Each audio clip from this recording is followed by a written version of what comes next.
तत्व से जानने का मतलब ही है कि वो सब में उस सत्ता को देखता है कि सब में वही एक है, वही एक व्यापक सकल जो मलिका में डोर और फिर चल कीट पतंग में दया रुक जाओ।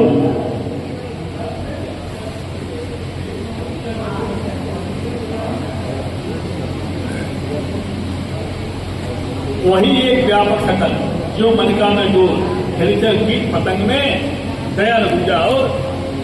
दयाबाई कहती उसको दूसरा नहीं, केवल एक ही है। इसलिए जिसने इस शब्द को समझा, जिसने अपने अंदर जान लिया, उसको सब में वही एक चेतन सत्ता दिखाई देने लगी। और जिसने अपने अंदर नहीं समझा, वो बाहर अपनी द्वैत फंसा रहा।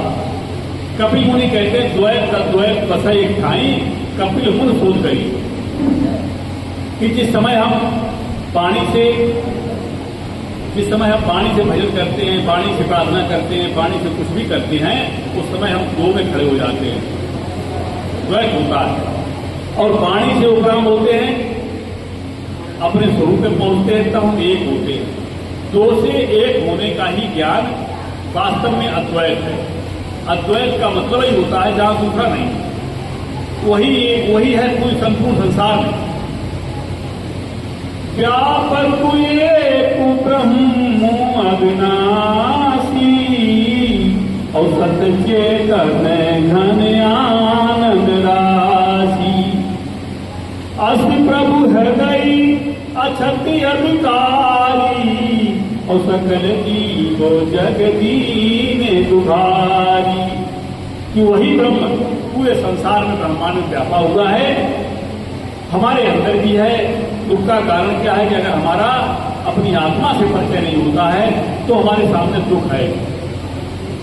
जो अपने ईश्वर को अपने अंदर जान जाता है, तब कहा कि तेरो राम कोई में कहा मन भट गए, तेरो राम कोई में कहा मन भट गए।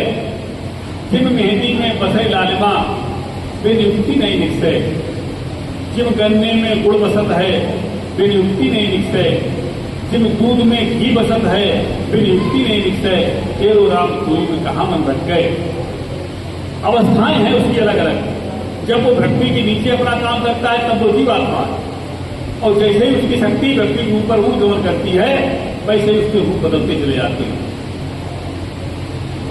वेदों उसने यजुर्वेद में कहा है, 4 वेद हैं, 4 वेदों ने 4 बातें कही, 4 महावाक्य कहे। एक वेद कहता है अहम ब्रह्मास्मि, मैं ही ब्रह्म हूं, संपूर्ण संसार ब्रह्म में है इसलिए मैं ब्रह्म हूं। दूसरा कहता है तत्वमस्तु हुआ है, तत्व मैं ही हूं।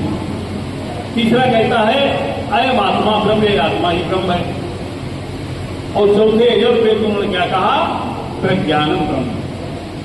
प्रज्ञानम ब्रह्म का मतलब हुआ चेतना की उच्चतर अवस्था ही ब्रह्म है। उच्चतर अवस्था का होगी जब हम शक्ति के द्वारा ऊर्जमन करेंगे और ऊर्जमन करके अपने निज घर में पहुंचेंगे, तब होगी उच्चतर अवस्था। उच्चतर अवस्था पहुंचने का मतलब हमारे पास काम, क्रोध, लोभ, मोह, अहंकार कोई कुछ भेद बचेगा नहीं। जहां पर सब कुछ मिट गया तब वो वास्तव में शुद्ध तत्व बना। जैसे दूध से घी बनाते हो, घी से पहले दूध बनता, दूध के बाद फिर दही बनता, दही से मक्खन, और मक्खन के बाद तब घी बनता है। इसी तरह से जब घी की स्थिति आती है तब वो शुद्ध घी होता है। ऐसे ही जब हमारे आपके अंदर जो ये प्राण ऊपर से नीचे तक फैला हुआ है, इसकी अवस्थाएं जैसे जैसे बदलती चली जाएंगी, वैसे ही वैसे हम सब कुछ बदलते चले जाएंगे।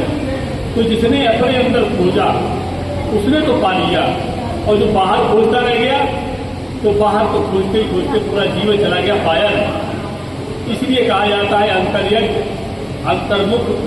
जो अंतर्मुख हो जाते हैं, अंतर्यज्ञ करते हैं, अपने स्वरूप को पाते हैं। कट सकता नहीं शस्त्र से वो ज्वाला भी जला नहीं सकती, कट सकता नहीं शस्त्र द्वारा ज्वाला भी जला नहीं सकती, उड़ सकता नहीं पवन द्वारा वर्षा भी बहा नहीं सकती। उत्पत्ति मरण सब कल्पित है, उत्पत्ति मरण सब कल्पित है, इसमें उसका है लेस नहीं। उत्पत्ति मरण सब कल्पित है, इसमें उसका है लेस नहीं। आनंद रूप है स्वयं सदा, उसके स्वरूप में क्लेश नहीं। आनंद रूप है स्वयं सदा, उसके स्वरूप में क्लेश नहीं। उससे ही विविध शरीर सदा बनते हैं मिटते जाते हैं, बनते हैं मिटते जाते हैं।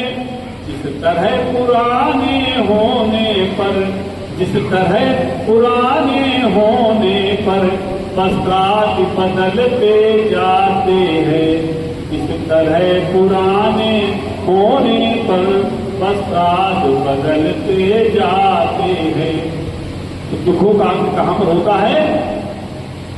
उसके स्वरूप में क्लेश नहीं। जहां स्वरूप की स्थिति बन गई वहां पर दुखों का अंत हो गया, और स्वरूप की स्थिति नहीं बनी तो दुख ही दुख है।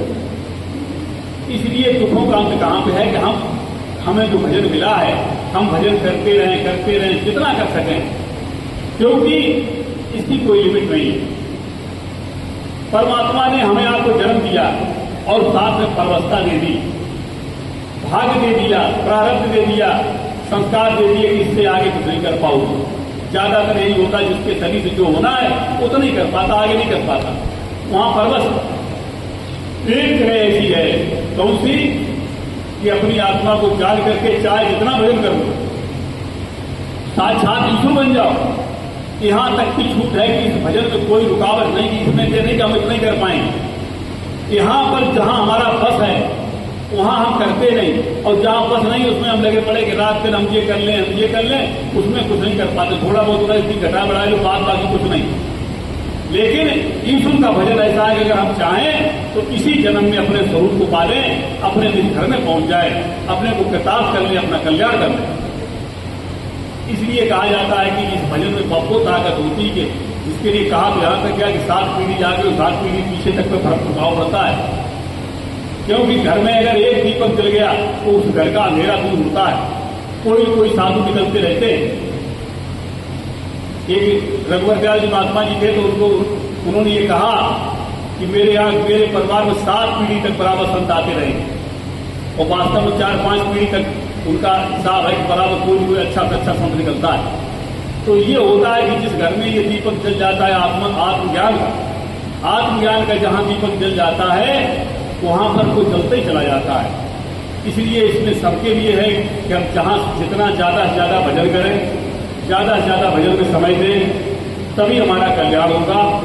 क्योंकि जीवन बहुत अमूल्य है, इसकी जितना इसके बारे में कहा जाए उतना कम ही है। हंसताए जाते हैं कि हम केवल संसार बनाने के चक्कर बन जाते हैं, हम ये कर लेंगे। हाँ ठीक है, घर में अगर हम अच्छे संस्कार देने का प्रयास करते रहें, जो अच्छे संस्कार देने का प्रयास करते हैं सहयोग से अच्छा चलता रहता है। प्रयास तो सभी करते, कोई माँ बाप ऐसे नहीं कि जो चाहे हमारा बच्चा खराब हो जाए। हर माँ बाप का एक प्रयास होता है कि हमारी संतान अच्छी बने।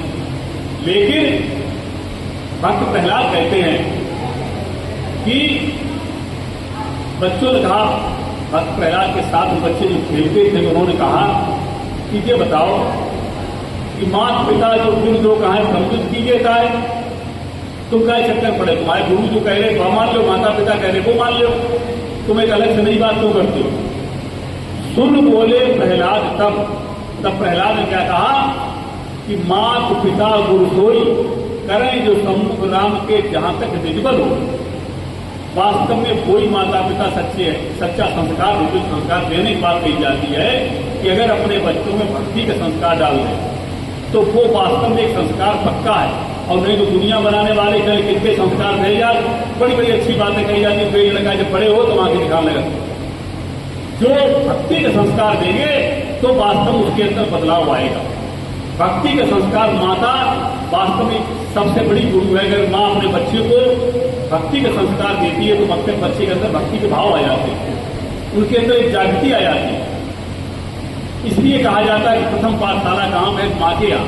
माँ अगर भक्ति का बीज बोती है तो बच्चों के अंदर भक्ति की भावना आएगी। और वो कब आएगी? जब माँ स्वयं पूजा करती है तो बच्चे भी करने लगते। धीरे धीरे माँ बताती है। लवकुश को महर्षि वाल्मीकि ने 5 वर्ष की अवस्था में आत्मज्ञान को उपदेश किया और उन्हीं लवकुश ने भगवान राम की सेना बढ़ा दिया। ये होता है आत्मज्ञान। जो इसको जान जाता है, जो उस पर चलता है, वो इसको पा लेता है और नहीं तो जीवन यूं ही चला जाता है। जिस समझदारी सत्संग का मतलब जो होता है कि हम कुछ ग्रहण करें, हम अपने को लगाते हैं, अपने को मोड़ते हैं उधर। दुनिया तो सब बनाने लगे ही। जो अपने आप बन रही है, जो अपने आप हो रहा है, उसके लिए लगे। गोस्वामी जी कहते हैं कि जन्म मरणो सब सुख दुख भोगा, आन लाभ प्रिय मिलन पियोगा।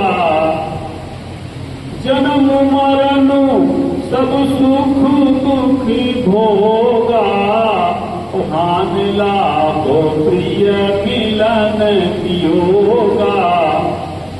काल करम बस हो ही गुसाई, बरबस रात दिवस की नाही।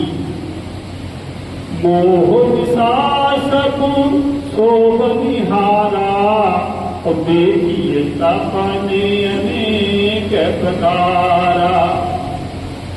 जोग वियोग भोग भले मंदा, हित अनहित माध्यम भ्रम फंदा। जन्म मरण जहां लग जग जालू, संपत विपत कर्म अरुकालू।